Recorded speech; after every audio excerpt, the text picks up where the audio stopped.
We'll go ahead and get started. First, I'm just going to do a couple of brief introductions. My name is Nicholas Strelicast from City Manager. To my right, we have Carol Dawes, the Clerk Treasurer, Janet Shatney, Director of Planning, Permitting, and Assessing Services, and Deputy Fire Chief Joe Aldsworth. And joining us on Zoom is Kyle Madash, who works at the state, believe, A&R. So Kyle can, if any state-related issues come up, he may be able to address the questions as well. So we've invited you here. This is an informational meeting. You've received letters from the city in December about substantial damage. First of all, we're upset that so many people that you had to be here in the first place. That so many people receive these. For context, I know that some of our neighboring communities were handing out 8 or 10 of these letters, and we were at the 86th level. So that just gives you a scale of the damage here was significant. Even by the state's own metrics, we were the hardest community hit. So we're sorry we have to have this meeting in the first place, and that it's such a big one because of all the impact that was felt by our residents. So what we'd like to do, because we have an hour today, I'm just going to go through the contents of the letter that you received very quickly. Just it may answer some of your initial questions. And then what we'll do is we'll open it up to specific questions that may come up that are unanswered. And we'll try to limit the questions to 2 minutes so that we can keep moving through as many people as possible. So let me start off with that. And let me pull this up. Okay. So presentation mode.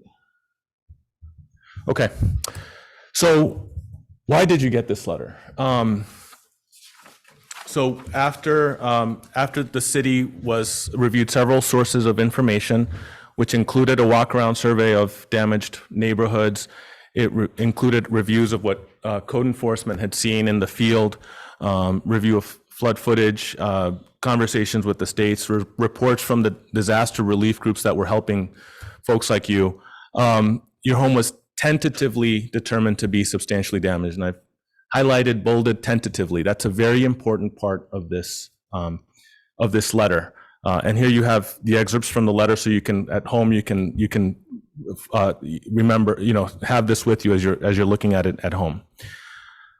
So what is substantial damage? It's a term used by FEMA that uses, it's basically a quantification of the damage that a property sustained, in this case as a cause of a flood, okay? It's formulaic. It's damage equal to or greater than 50% of the pre-flood assessment value of a home. Now, just to, do the math, just so you know how we're gonna do these calculations, right? So let's, for the sake of argument, say we have a home that's assessed at $100,000 before the flood.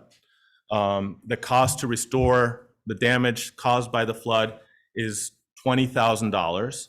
So then we just do the math, right? It's $20,000 of damage divided by $100,000 of the assessed value. That's 20%. This is not a substantially damaged home, okay?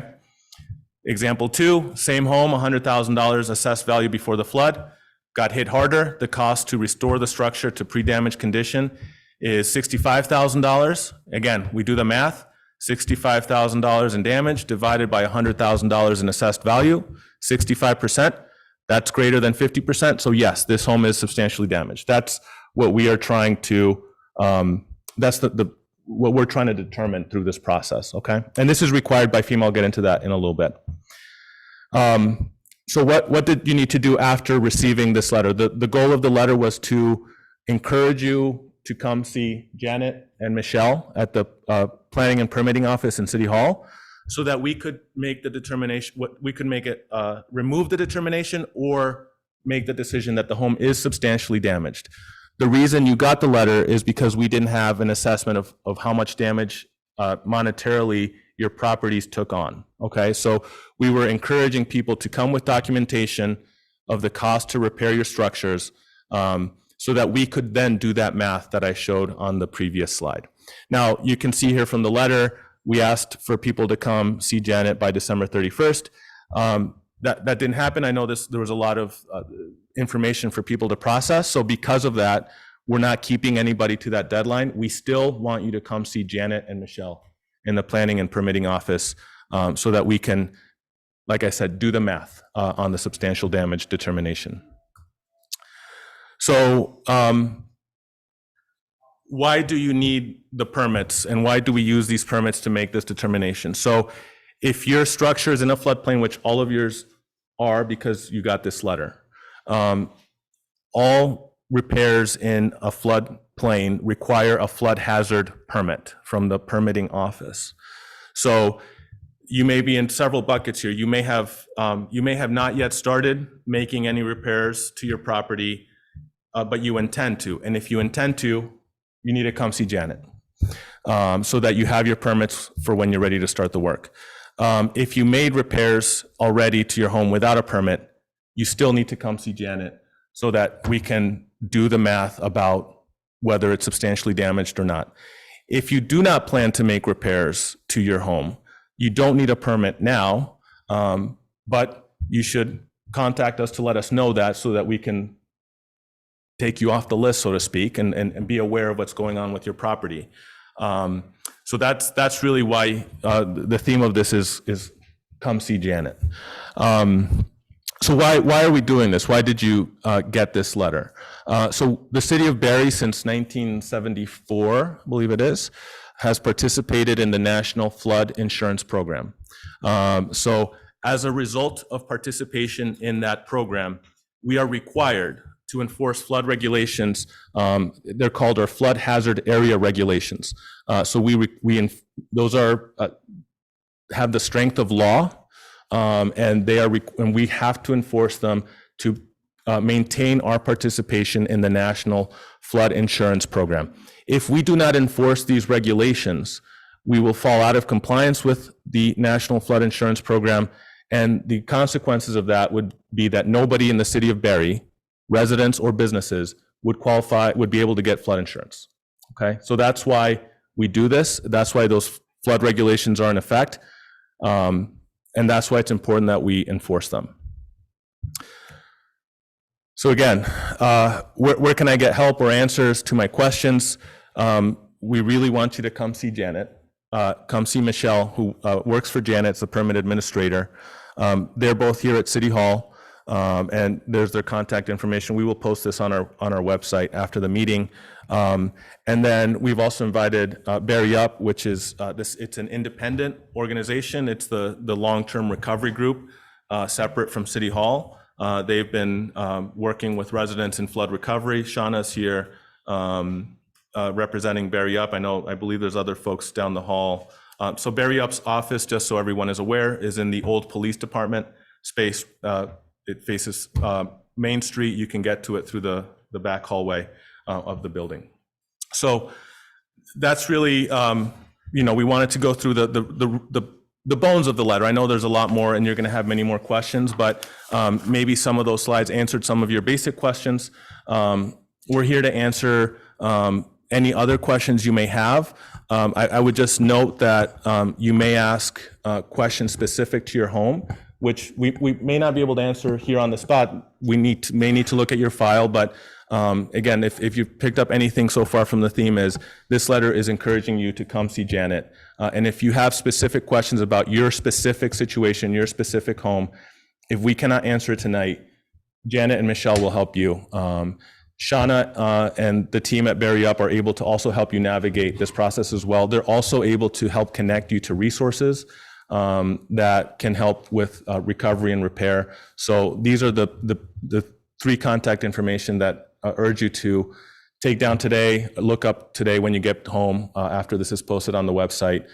These are great people to talk about since you received this letter. So with that said, Janet, not that you have to say anything, but if there's anything you want to add, Carol, you may want to speak about abatements. Yeah, one of the things, the main reason that I'm here in my capacity as clerk is to make sure that everybody is aware of the opportunity to request an abatement of your property taxes. If your property has been damaged, if you've been out of your property for any length of time since the flood, because it's been unusable, you can request a hearing before the Board of Abatement for abatement of your property taxes. We sent a notification out with all property tax bills back in August, but I know that, 6 weeks after the flood, people were still reeling with the after effects, and that it may have slipped through the cracks. So I'm here to make sure that everybody is aware of it. The green pieces of paper on the front desk there is a version of the flyer that went out with the tax bills, gives you information about how to submit a request to me to have a hearing before the Board of Abatement. We're beginning hearings next week. For any of you who have already submitted a request for an abatement hearing, we're going to start holding them next week. They're scheduled for every Wednesday through the month of February. That won't get through the whole list, but it gets us started. And I just sent an email out 20 minutes ago to those that are scheduled for next week. So please feel free to grab one of those if you want to consider an abatement request. It's got my contact information on there, and you can, if you've got questions, feel free to contact me via email, via phone. But I encourage any of you who haven't already submitted a request for an abatement hearing to grab one of those flyers. Carol? Yep. If abatement is granted to the property owner, do you know when that takes place? The abatement is associated with this year's taxes. So it would be associated with the property taxes on the property from the day of the flood, either through the period of time when you were able to get back into your house or able to restore your house to its pre-flood condition, or in the instance where properties are not able to be repaired, at least through the end of June, which is our current fiscal year, there could be abatement through that period of time. So it's for the current year. And if you have been paying your taxes and you're granted an abatement, you would get a refund. If you haven't paid your taxes because you haven't been able to be in your home, so that they're now delinquent, the abatement would not only remove those delinquencies, but it would also remove any late penalties and interest charges that have accrued since then. I will tell you, and because we're working with the legislature to get because your taxes are made up of both municipal taxes to help pay for city services and education taxes to pay for the school, we're working with the state to have them help cover the costs associated with abatement of education taxes. And because of that, we have to be really careful with the math. Our tax year runs July 1 through June 30. So that means that everybody will have to pay taxes for the first 9 days of July because the flood happened after that. But that would be part of the calculations. And obviously 9 days worth of taxes is not that much. So, but we have had a few hearings already, but we're ready to get really rolling with what they are. So there's a short list of questions that we're asking you to answer. And you just have to send me either an email with your request, the information is on here, or send it as a hard copy letter, or give me a call if you're not exactly sure how to answer questions or whether you should submit an abatement request. Everybody's entitled to one. The other thing to know is that while we encourage people to make requests as soon as possible, there is no deadline for abatement requests. So again, we understand it's been 6 months, people are still reeling with the aftermaths. You haven't missed a deadline. There is still opportunities to request abatements. So. Thank you, Carol. So we'll open it up to your questions. What I would just ask is that we're recording this meeting as a resource, not just to you, but to maybe any other people who can't make it tonight. So this will be available to watch later. So because of that, we're going to ask you to come up to the microphone. That'll capture the audio so that people who are watching it later, including yourself, can hear the questions that are asked. And then, as I said, since there's so many people here, and I understand not everyone will want to talk, but if we could keep initial rounds of comments to 2 minutes to make sure as many people as possible have a chance to ask a question. And then to the folks in the back, there's a couple seats here on the side if you wish to sit, a couple here. So there are places if you're looking for a spot to take a seat. So Those that are standing in the door, there are still a few seats in here. If you want to come on in, we could even roll come on some up. of these So down. if you have a question, just, I just, real quick, on the abatement hearing. oh, yes. If somebody cannot be here because they are in Florida, is there a way to do a call? No, however, you don't have to be here in person for the abatement hearing, as long as you provide the information in the short list of questions. The board will hold your hearing. These short list of questions that are on the bottom, do you know the answer those? We created an application and we sent the application out to the 60 people who have already requested an abatement hearing. Less than a third of them have submitted the applications. So we came up with this sort of shorter version of questions, hoping that we'll get a better response. She is So, scheduled for February 7th. okay, That email I just read. yep. So she wanted to know if there was a way to do a call. At this stage of the game, we're not planning on having a remote option. So, but I did say in the email that I sent out that it's not mandatory that people be here, and that the application will serve as their abatement request. So. Okay. Any questions? Please yeah, please come on up. Maybe I didn't get the answer correctly, or maybe it's already been said. So you mentioned you wanted to find out what our expenses were, and if we were 50% or would be major damage, or 50% or less, or 49% or less would be minor damage. Why does that matter? Those are the rules set by FEMA and for participation in the National Flood Insurance Program. All right. The ordinance that city council adopted. All right. Absolutely understand. So with that said, what is the definition of damage? Because is 8 inches of mud in a basement considered damage? Is that the expense of getting mud out of the basement? Is that part of the damage? Because that's not structural damage. So- That's cleaning up damage. So Tim, I'm just going to look, I think this may not be an exhaustive list, but the letter you received had an appendix that said costs that may be excluded from the determination. Okay. Cleanup and trash removal. All right. Cost to temporarily stabilize a building. I'm not going to read them all. I'm just No, going you to don't need paraphrase. to. If it's on the paper, I'll have, we'll get it done. Yeah, cost of, just permit fees, carpeting, recarpeting. There's a list here. So just, those are the things that's why it's important to come see Janet. I just wanted to get clarification. Yeah, of course. And I was just guessing that Yeah. there's probably other people that had the same questions. Yeah, I can chime in too for the 50% question. So if it is 50% or more damage, that's when you trigger the elevation requirements. So 50% or less, you can repair it as is. If it's 50% or more, that's where you get into having to elevate it 1 foot above the base flood elevation. Thanks, Kyle. Yep. So if it's not 50%, you have to go to just go and you don't have to get any more permits, right? Sure. So one thing that I'm finding people don't understand is our flood hazard regulations require that whatever work you do inside, even if it's replacing sheetrock, equipment, electrical, you need a flood hazard permit, right?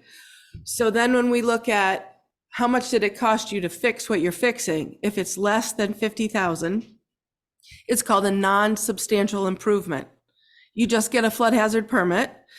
And what you'll be told is what you're improving, fixing, correcting has to be flood proof. So that's certain kinds of pressure treated lumber, certain types of sheetrock, but that's the difference. So I did come into your place, so I fixed my furnace. Yep. Like to raise a whole furnace 2 feet is gonna cost me thousands of dollars, whereas just fixing the furnace cost me $1,000. But, so I don't see myself changing it unless, you know, I mean, I just don't see it. So do I need to get a permit? You do. You need a flood hazard permit, and you likely had an electrician help put in the furnace. I had the guy put it in the furnace, rebuild the guts of it. And at least for the moment, that's where it's staying, because that's what I can do. So I'm just gonna, sir, if you don't mind, I'm getting requests online because people may have the same questions you have, so that'd be great. Thank you. So anyways, I fixed the furnace. It's not 2 feet up above water level. And I don't believe it can become 2 feet up above water level in my basement. So I just don't see how that's going to happen, you know, the way it is. And that's my major thing that I understand your question. It's all about becoming flood resilient, right? Resistant to the floods that we are going to continue to see. And we want you to get your flood hazard permits. You might get told something you don't want to hear.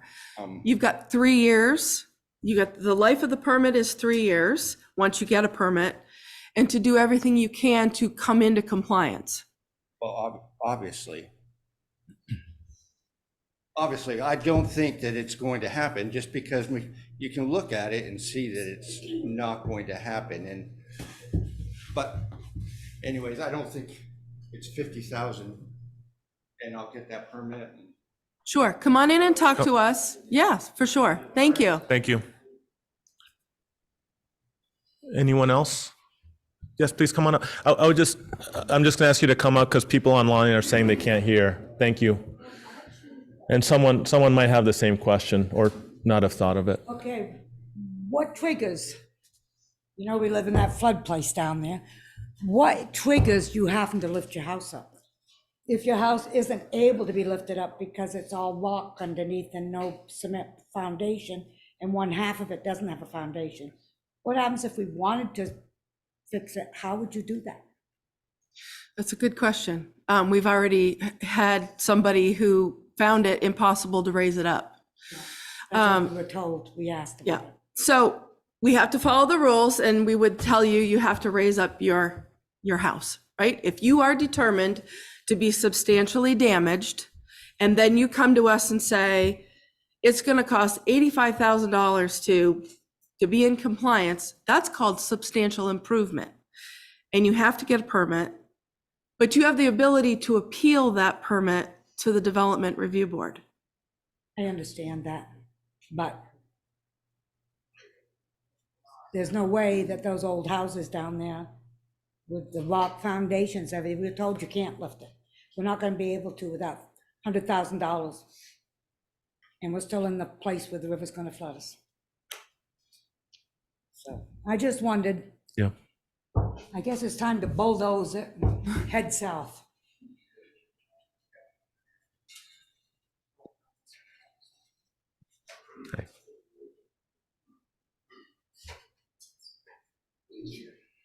I think given the conversations that are going on about housing and what we want to do in the North End, if any of you have gone to your ward meetings yet, it's a great opportunity to share, what is your vision? What do we want to see for the North End?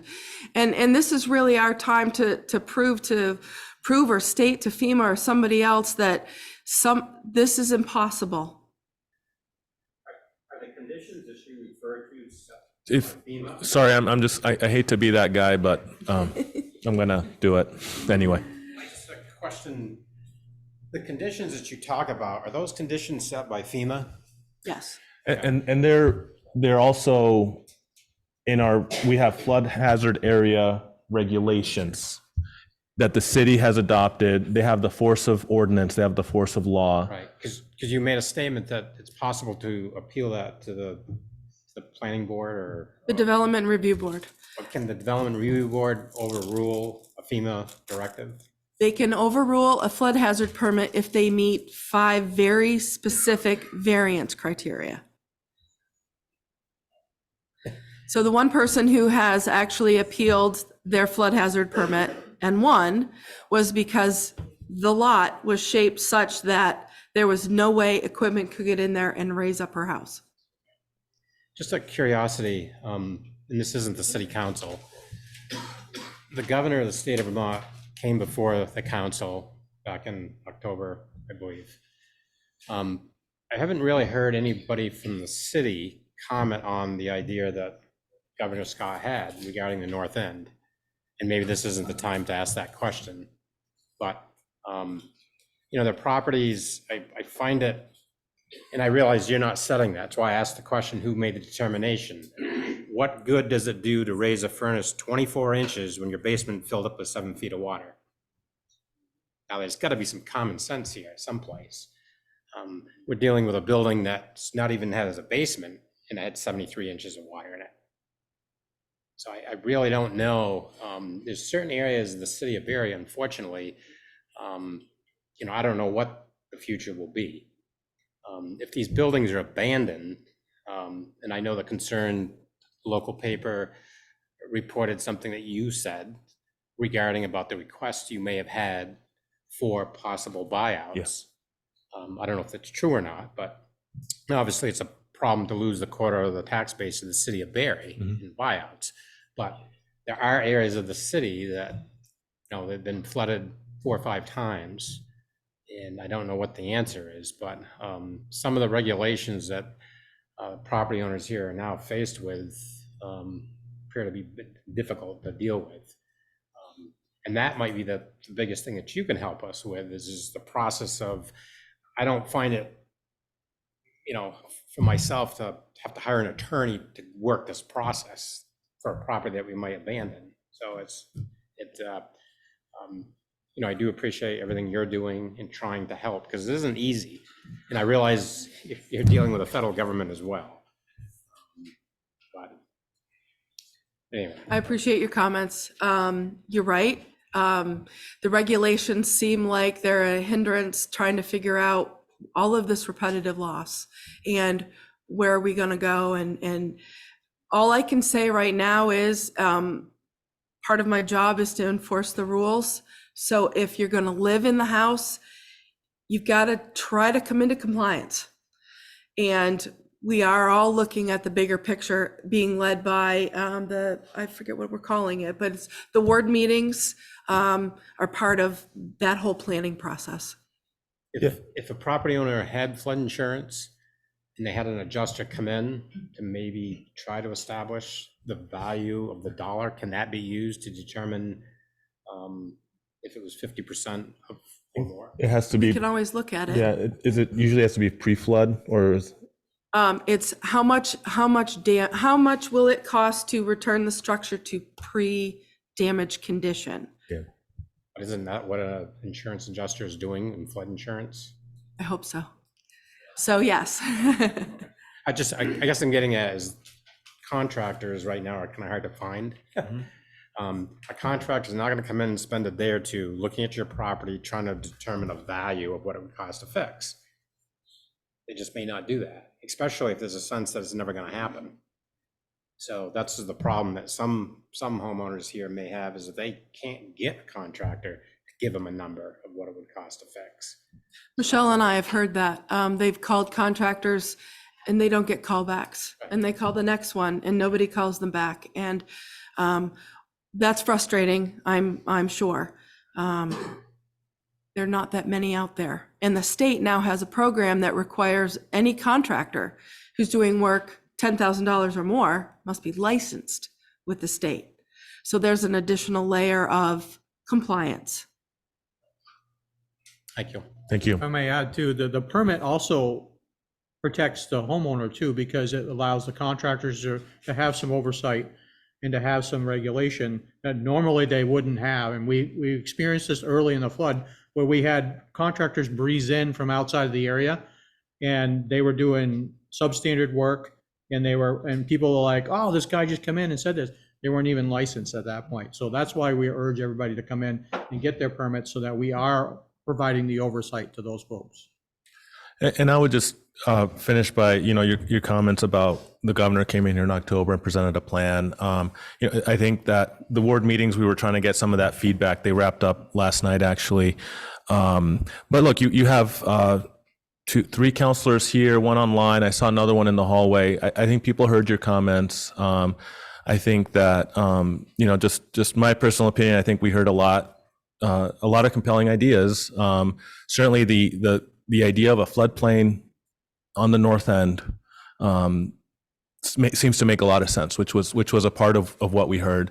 And housing, right? We know we have a housing crunch. So somehow building both floodplain and building back housing to the places that we know are at most risk is a very compelling concept in my mind anyway. But look, I think your comments were heard by people here in the room, and the process isn't over. We've had these 3 meetings at the ward level, 1 citywide meeting, and then we're going to have these conversations are going to continue at the city council level. So I encourage you and, the people in this room who are, by most definitions, the hardest impacted to keep at these meetings and keep engaged, because it is your neighborhood. So, thank you. Shauna? Hey, it's Shauna with Barre Up. I just want to let everyone here know that we do have, and I want to thank Washington County Mental Health Services. We do have 2 representatives here from Washington County Mental Health. If anyone needs any support tonight, mental health wise, they're here for you. Thank you all for being here. Barre Up. We're meeting in the office after this meeting if you want to continue the discussion. And also, we should let you know very excitedly, we have recently hired a construction project manager. So we do actually have someone right here working for you who can come and do a site assessment on your house, and we can really get a conversation going and help you coordinate all that effort. Thanks, Shauna. We have a hand on the Zoom. Linda? Hi, can you hear me? Yep. I have a question about sort of timelines. I keep getting confused because there's 3 things going on in my life. One is about substantial damage, one is about buyouts, and one is about rebuilding Barre.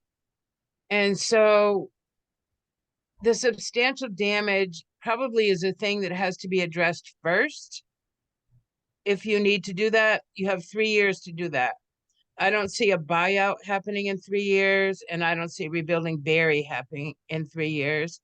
So it just seems so crazy to put another $100,000 in a house or whatever, and then have it bought out or have it torn down to build the Barre redevelopment. So it's more than this meeting, and we can talk about the substantial damage seems to have a timeline, but the other things don't seem to have timelines. So it would be nice if we had an understanding of that before we invest more money.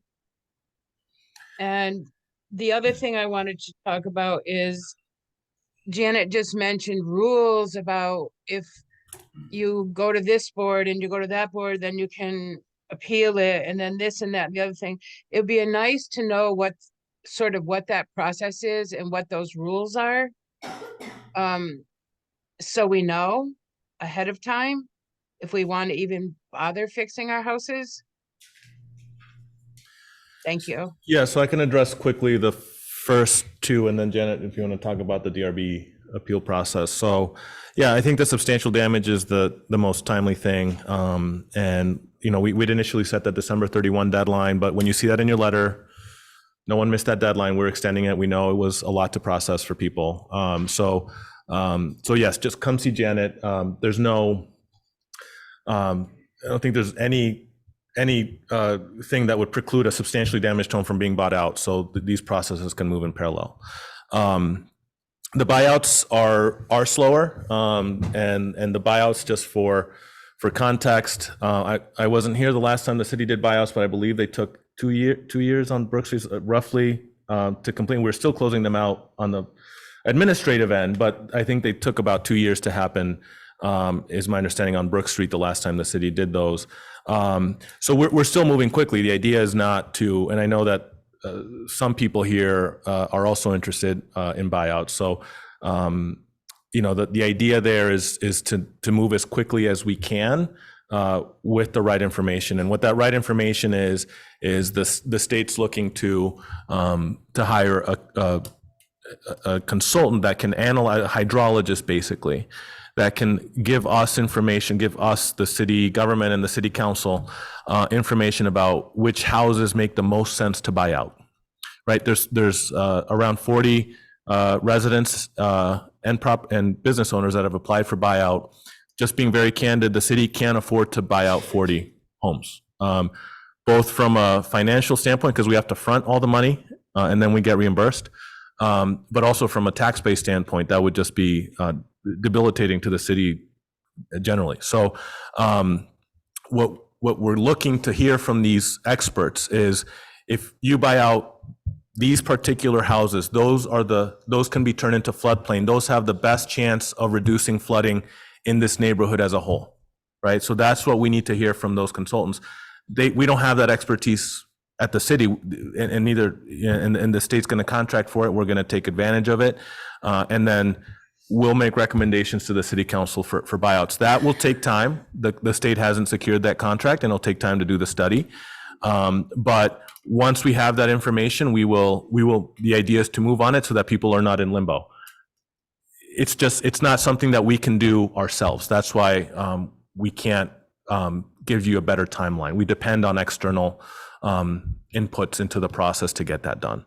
And then Janet, if you want to talk about the DRB process, I think that was what Linda was Sure. alluding to. Thanks for your questions, Linda. I think what you've raised up for me as I sit here listening to people, I know the rules inside out, right? And it's a little difficult for me to sit here. I could totally baffle you all. I think what I want to commit to all of you is to put this on a web page, as sequentially as possible, so you can read it and understand. If I send you a substantial damage letter, you can appeal it, you can put it in your file, you can come in and get your permits and likely raise up your house. And it's a waterfall effect, right? Once you make a decision, something else is going to occur. And I think it's best for everybody if I put that out there, and then I can help anyone who has questions as to how it all works. It really boils down to, if I send you a letter in the next month and a half that you're substantially damaged, you're either going to appeal it, or you're going to come in and get your flood hazard permits and any other permits needed to develop your property, and likely have to elevate it. And then we go from there. And as you said, there's that, it seems hypocritical, right? The land doesn't support what needs to happen, although the rules say it must happen. And we're looking at this project that might change the whole nature and makeup of the North End. We've got so many things going on at once. So I would be very happy to do that for all of you. And in fact, I started that this afternoon, and I'm on 4 pages. So I want to be able to do that for you all, so you understand this happens, this happens, this happens. And then you can make your choices and talk to us about your steps and your stages and what happens if you don't do this or you decide to do that. So So thanks, Janet. Why don't we go online, and then Nick, if you want to come up to the microphone in the meantime, so Brad, you have a question or a comment? Yes. Good evening, everyone. I was just wondering, for multifamily homes in the floodplain, does the whole building have to be in compliance before we can occupy individual units? Does the whole building have to be in compliance for you to occupy it? Is that what you asked me? Just for like individual units, because if say we have a triplex, one unit, there's almost no damage whatsoever. It was the uppermost unit and inaccessible. So the other units are a little bit more damaged and will obviously need repair to come into compliance. So what I'm wondering is, can we occupy the third unit in order to gain some revenue so we can help fund those additional restoration attempts? It's not tied to occupancy, is it? The substantial damage? It's not, but with Joe here, as far as code enforcement, we could very easily have someone else in the city deployed to see if the unit is occupiable, Yeah, and so- that would absolutely help you out. So Brad, why don't you reach out to code enforcement in the morning? The regulations aren't tied to occupancy, but there may be code enforcement. It's probably more of a code enforcement issue than a flood hazard regulation issue, is from what we're You hearing. have smoke detectors, So Mr. Anderson, what I'd like you to do is reach out to them. They're very flexible in working with the owners and trying to get you back up and running. They'll make sure that the building is safe, that you have heat, and smoke detectors are in place, and as far as a work in progress, let's let them take a look at it and work with you.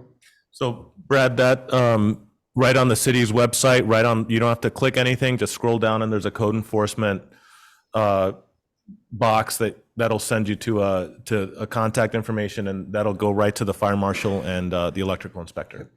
Thank All you right, for the thank you so question. yeah, thank you. Nick? Thank you. I want to make sure that I understand. I think I'm okay in regards to the substantial damage component, but yep, it's 50% of market value, correct? Right, and in Barre City's case, it's the assessed value, unless you have an appraisal. Yep. That's within 6 months. So part of the issue that I ran into when I had spoken with the zoning and permit office was that they gave me market value rate from 2006. I have to assume that my property's value was increased substantially over 2023, and having an inaccurate figure is sort of creating undue financial hardship in this situation, right? So like if my property value was $68,000 in 2006, the damage was $34,000. Now I'm at 50%. Same property in 2023, if it's hypothetically speaking $90,000, $45,000 would be 50%. Now I'm not substantially damaged. Is there any consideration in place right now for that sort of overarching situation? That's a great question. Thank you. We've thought about that. There's no way the rules don't allow us to do what what you'd like to do. Yep. But I wonder if, because the city now has an assessor, we could get them to review your property. Would that appraisal be now in January 2024 with the property in current condition, or would it be in July 9th, 2023 before the flood damage? It's about, because those are going to be probably very different figures as well, I would imagine. right. So you haven't been determined substantially I damaged? think I'm okay. I Right. think I just missed it. Sure. Do you plan on pulling permits because you're going to do any work inside? I put in for the buyout, and I'm just everything on black right now. Like, Got it. yeah. Okay. So right I'm not now- planning on doing don't need anything to do because anything. if it takes 2 years, I would rather wait to see if the 2 years shakes out that way and then sell it as is to somebody that wants to do the work, or yeah, God willing, the buyout goes through for me and my family, and we can mosey on down the trail. It's really about if you're not going to do any work inside that building and let it go. Well, the caveat is that I didn't know that we needed a flood hazard permit until I got the letter in December, and the work was already done because my wife was 7 months pregnant when the flood hit the house. I'm not having electricity, water, or the risk of heat at that point in time. Right. with a new baby there. So it's just, and again, ignorance isn't an excuse in the situation of needing the permit, but didn't know it. I can assure you that the weeks following the flood, I wasn't looking online at the state's or the city's website to see that this was something that was required either. Sure, Yeah. sure. If you've already started talking to Michelle, Yep. or you want to talk to us again, I think that's a great idea. Okay. Just so we document what's going on with your property. Sure. Because permits run with the land, right, people? So if you decide that you've done whatever you're going to do to your building and leave Barre City, that permit sits for that structure for the next person. So it's really important that we can document in the file Okay. what your and your wife's decisions are, where you want to go, what you've done. Yep. Okay. That would be great. Great. Thank you. You're welcome. Thank you. Please come on up. But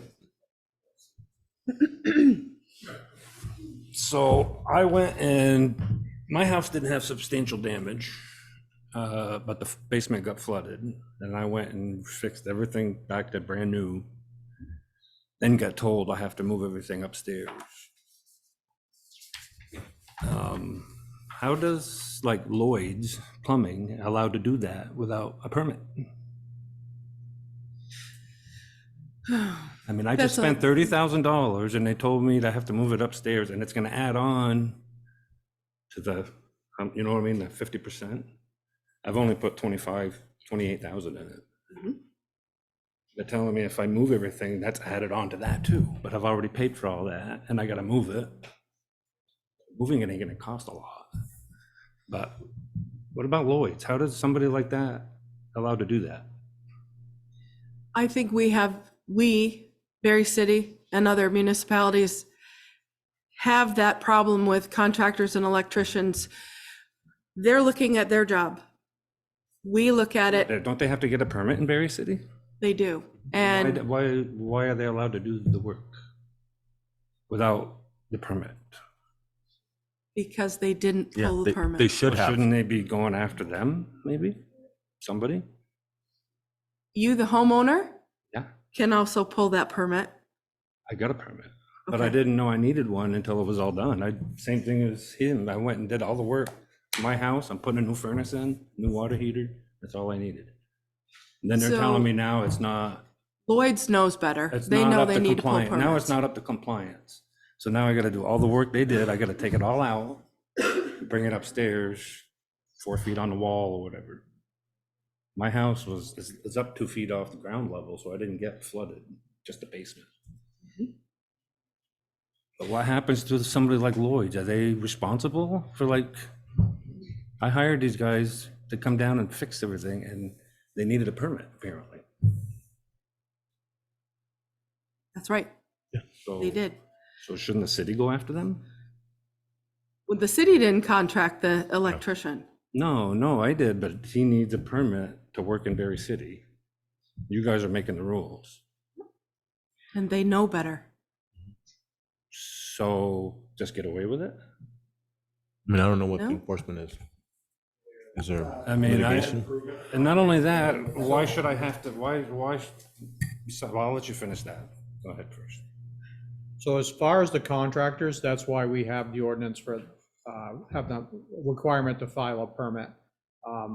As far as Lloyd's comes in play, if you wish to pursue that, we would need a letter of complaint to that effect, and then we would push it to Division of Fire Safety. Well, yeah, Yep. I would So do it. if you could do that, and I like mean, I if I said, can get something out of them to cover the costs, and we would file a complaint with the Division of Fire Safety and say, listen, they're operating without the permits, and they should have known. Company I that's can't not- promise you that's a what the big state's company. gonna do, sir. I wish I could, but I will. I mean, I don't want to get these guys in trouble, but it's like, why are they allowed to come in and do all this work? Spend 28 grand and now I gotta Yeah. move it. I agree. So- I have no problem helping you move that forward to the state. So why don't, what's your name? Sylvain Mativier? Oh, we've been emailing, Sylvain. I'm Nicholas. Oh, We've been hi, emailing. So why don't, you have my email? Why don't you write up that complaint, send it to me, and I'll make sure How do I these- write that up? Just exactly what you shared with us today, put it in writing, put it in an email to me, and we'll make sure the Division of Fire Safety gets it. Yep. Okay? So I'm getting a certificate, elevation certificate done this week, next week. Telling me exactly where I gotta move everything. being I wasn't substantially damaged, I do have to move it up, right? You have to be flood proofed. I So, had Ned come by already. yep. So Hmm. I'll get more information out of my certificate that I'm getting, but they're telling me I have to lift everything 5 feet off the floor. 5 feet off My the, house is the already a couple basement, feet up. right? So your lowest floor, is it 5 feet from the No, basement? from ground level, not the basement. So without Michelle here, I'm, He said 7.5 feet from ground level, but Sure. my house is 2 feet up. sure. I don't know the particulars of your case, but we can certainly keep talking about it and find out why. But I wanna- Understand, when you apply for a flood hazard permit, all flood hazard applications are referred to the state. And the state has the ability to make recommendations and requirements based on FEMA requirements. So we almost become the pass-through. And so he's telling us to tell you, this is what you have to do.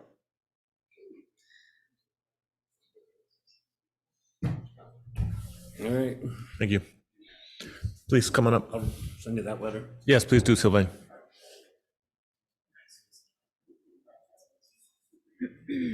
I was hoping to get a clarification.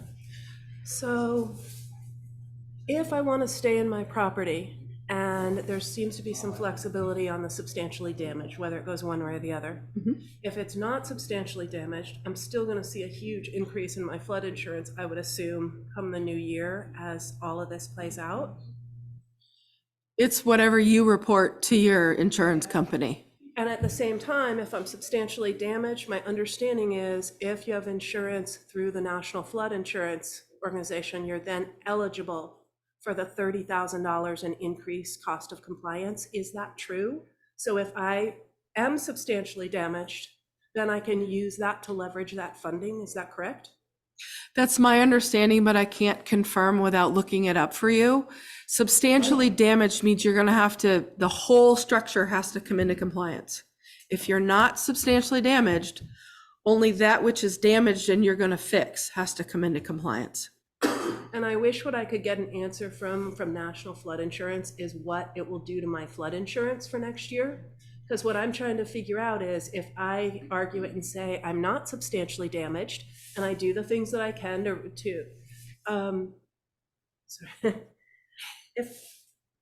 and then I think I can only access that money though if it's substantially damaged, right?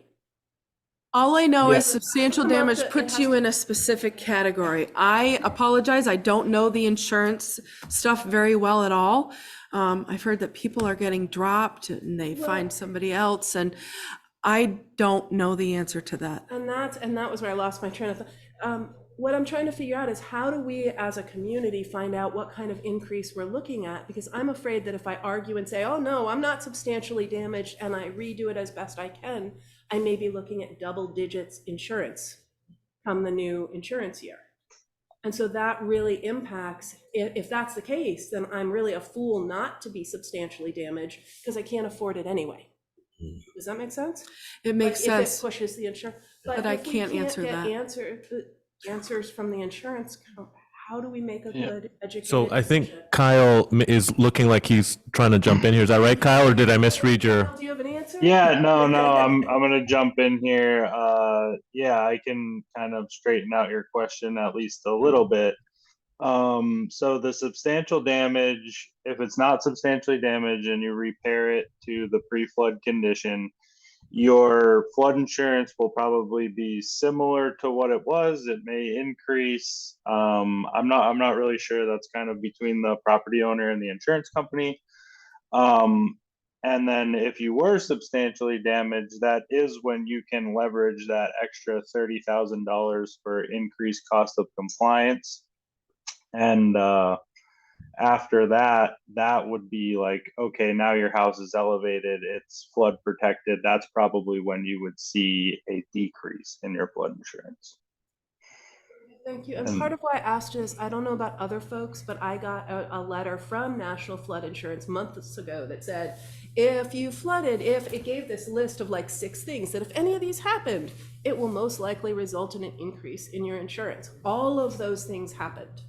So that's why, Kyle, I'm not thinking I'm looking at a level insurance here, and that's why I was. Yeah.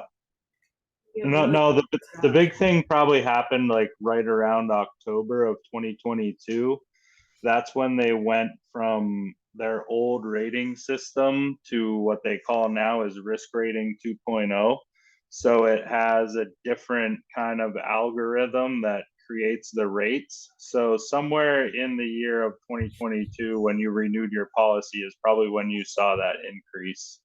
And that was probably due to the new rating system. Okay. So we just got our bill, no increase. We had a, they paid out the max of what we had, and we just got our bill on this one. We're not renewing it. I'll get out of here. Yeah, because it sure sounds like it's gonna increase. And so.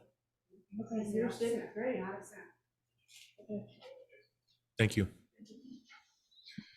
Sir, if you could please come up.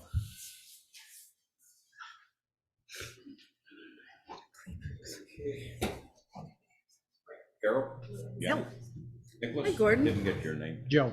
Met the chief a week ago. Yes, sir. He seemed like a pretty good fella, Bushman, but, well, one of these gentlemen alluded to 3 or 4 floods. I think if you go back enough years, it's many more than that. I know I've been down where I am 13, 14 years, and this is the 3rd flood. Now, the first 2, it filled the cellar. I mean, you open the cellar door and it's 7 feet, it's right there. But most of these houses down there are granite block foundation, dirt floor, so you can recoup from that. But this last one was a corker of a daily, as probably just about everybody behind us can attest to. They're devastated. I know I was. I think I got a man in the room that papers say he damn near drowned. But anyway, the papers say granite center of the world. If this keeps going, they're going to call it the flooding center of the world. It's going to overtake Johnstown, Pennsylvania. Just a few questions, because I know you want to get home to supper. I just got this letter yesterday because of miscommunications, but we won't hold that yet. But it says here, I haven't got a congruent answer to. At the time of the flood, or shortly after, there was yellow or red stickers put on the buildings. Now, the fire chief said there was even green ones. I said, green? Well, he said, that's if there's nothing wrong to it at all. Well, I didn't get a good answer from him. Maybe you can help as assistant. But it says right here, Barre City Code Enforcement or Fire Department officers worked on the various stages of tagging the structures. My house wasn't tagged. The only people of any concern that looked at it, as far as I know, was FEMA and your house insurance. And that doesn't amount to anything. I don't even know why they look at it, because they don't cover it. So, unless you had national flood, but. So who actually put those signs on the buildings? So we actually went around and did the signs that were reported to us through 211, through the service community people that came in to help doing the flood damage assessments and what FEMA gave us. That's what we went off on our list on that, so. Well, that's the first number I called, was 211. And I will tell you that. Right away, but I mean, it just. And there was an issue with 201 initially, and we did register complaints on behalf of the city for that. And we actually went up to the governor's office because it was not doing what they were supposed to be doing. So that took about 3 to 4 weeks to get them to get back in line. So I apologize on behalf of 211, but we were trying to go by what we were given to. Well, I'm sure you did walk around, and many other authorities did too, but no sticker was put there. But the house is still there. You can put a sticker if you want. I just didn't, without a sticker, I don't know what they said or what they are. Yeah, it was multiple sources of information. So not every house was tagged. Some of it was done by walkarounds that we did with FEMA. I know we had people from Florida helping because I know they go through this with hurricanes. So it wasn't one source of information that was used Well, to the FEMA compile the man that list. I spoke with that came and looked at my particular old Mhm. house. He said if that was down in Florida, they'd be torn down. It's just like an automobile, an older automobile, all right? If the damage is enough, it's totaled. It's totaled. There's probably a lot of these houses are. The cost today to repair stuff is astronomical. And you're talking about elevating houses up? You'd be putting into them houses 2 times what it could even sell for. And who'd want to buy them now after this last flood?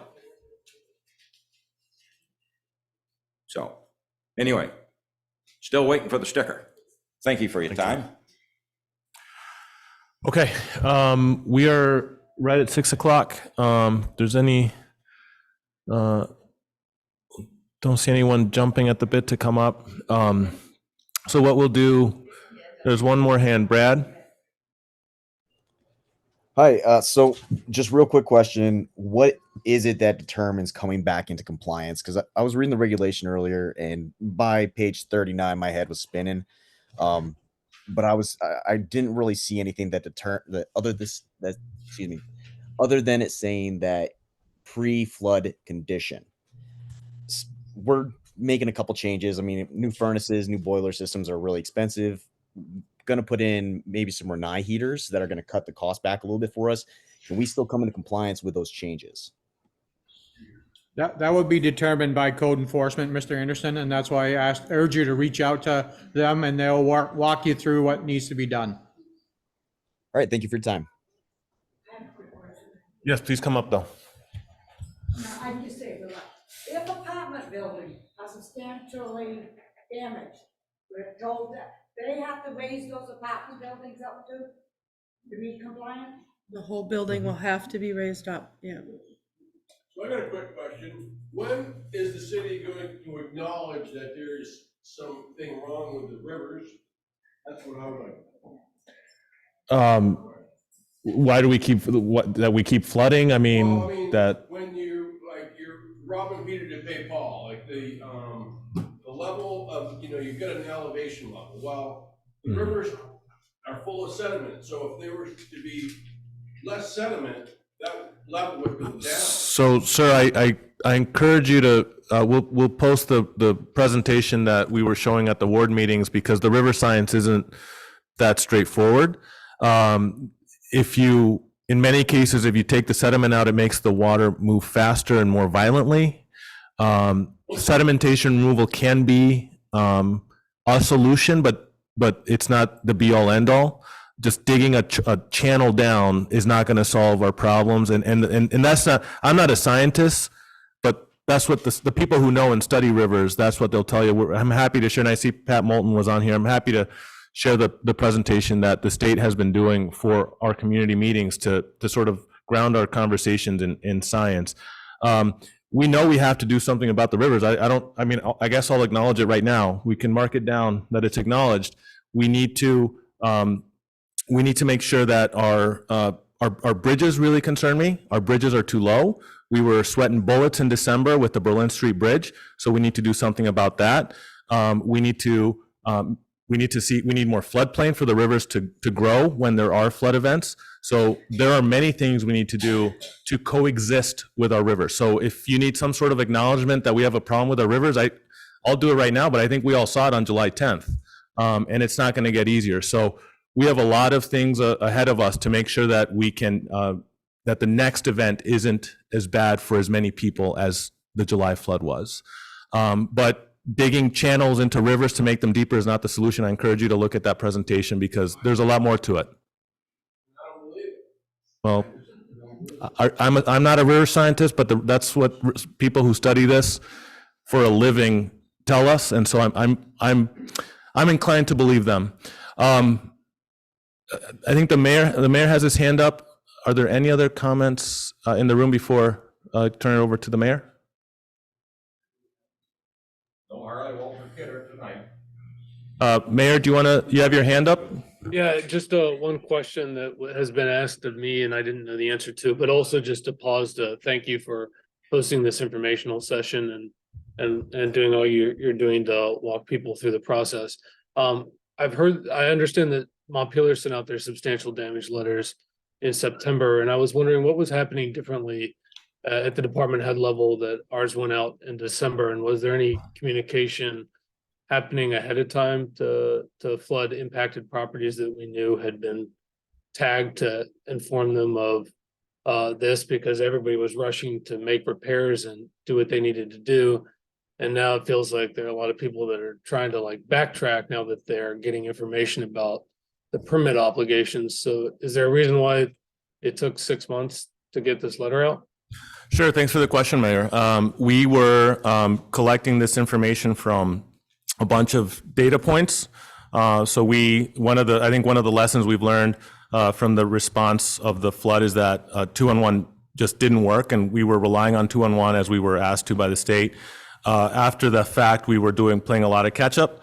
And so, acknowledgement, it took time. I think the other thing, Mayor, to remember is that I believe Montpelier sent out 8 or 10 substantial damage letters, certainly not more than 20. We sent out 86. So the scale of the damage here, Mayor, was much grander than any other city. I believe the next biggest was Johnson, which I believe maybe sent out a half dozen. So it was a very large undertaking based on the amount of the damage that we sustained, certainly residential damage compared to the other communities that you referenced. I think it was 86. Sent out 84. 84, I'm sorry. 4 letters. Thank you. Yeah, I'm sorry. I may have said that. There's a chance I So did. on my spreadsheet, there's 86 lines. That's but- probably why. But some properties have 2 structures on it. So, Yeah. So thanks everyone for being here again. I'm sorry you even had to be here. Oh, I'm sorry, Clerk Dodds. I just wanted to remind, for anybody who came in after I blabbed earlier, the green papers here are information about requesting an abatement of property taxes for the current year for damaged properties. If you haven't already submitted an abatement request, the same form went out with the tax bills in August, but I just want to make sure everybody's aware of it. Please feel free to grab one. There's plenty there, and if for some reason we run out, if you let me know, I will email you one, and we'll go from there. Just want to make sure everybody gets one. Thanks, Carol. So this will be, and Janet. Yeah, and as a reminder, it's really important that anybody who has questions calls my office. We're the ones closest to the information. We're the ones that are going to be able to give you the answers, or at least take in your information. If you call Nicholas or email in Nicholas, he's going to pass it on. Try to call my office. And other people should remember to funnel these questions and things to my office. So thank you. 477-1465. Am I close? You're right on, Gordon. Thank you. So I will just for the presentation I did tonight, which hopefully answered some of the basic questions, we'll post that. This is being recorded, so we'll post this. We'll put it on Facebook and our website, the same place where the information for this meeting was, so that people can access it and come back and hear our answers. Again, I hope if you took anything away from today, I hope it's come see Janet. I know it was a lot to digest in this letter, but really the idea was to come have you talk to our planning office. So thank you for being here. I'm like I started with, I'm sorry you even had to be here. I wish we never had to hold these meetings, but we do. We'll be here to help you through the process. So thank you.